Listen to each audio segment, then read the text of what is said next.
The Ten of Wands. This is the angel of oppression. This card represents fire in a very destructive aspect.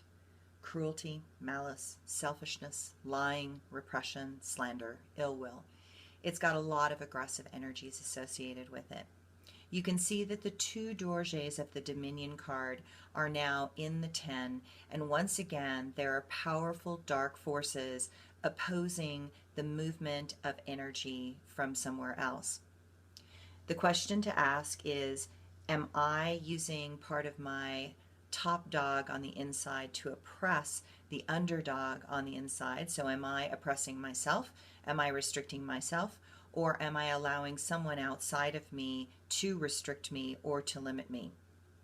I like to think of this card again as when the Berlin Wall came down, that you can only oppress a people for so long, and eventually it becomes such a hot fire that it explodes out from behind. The problem is that the more something is resisted, the more intense the transition in that process. But this is the way of fire. This is the way things happen. Sometimes when the universe has an oppressive energy, that energy has to build and build and build, and then it has to be a little bit stronger than the oppressive energy to blow the lid off of it and to open it up. So when you look at this card, you see the orange and the intensity of the passion of it, and it's fiery and it's hot, and you can see that at the top is Saturn and at the bottom is Sagittarius.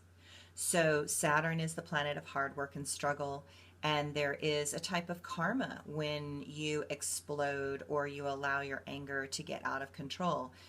Sometimes it's necessary. I wish it wasn't necessary, but to me it would be important to be much more calculating about it. So instead of letting that fire get completely out of control, what about pushing just enough to shift the block and not anymore?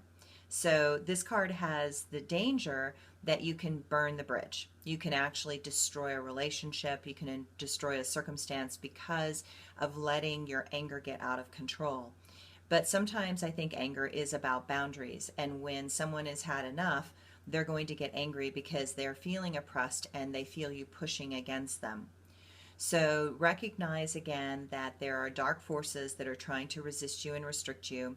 You have to find a way to push back with enough force and enough consciousness that you don't destroy everything you've been trying to create.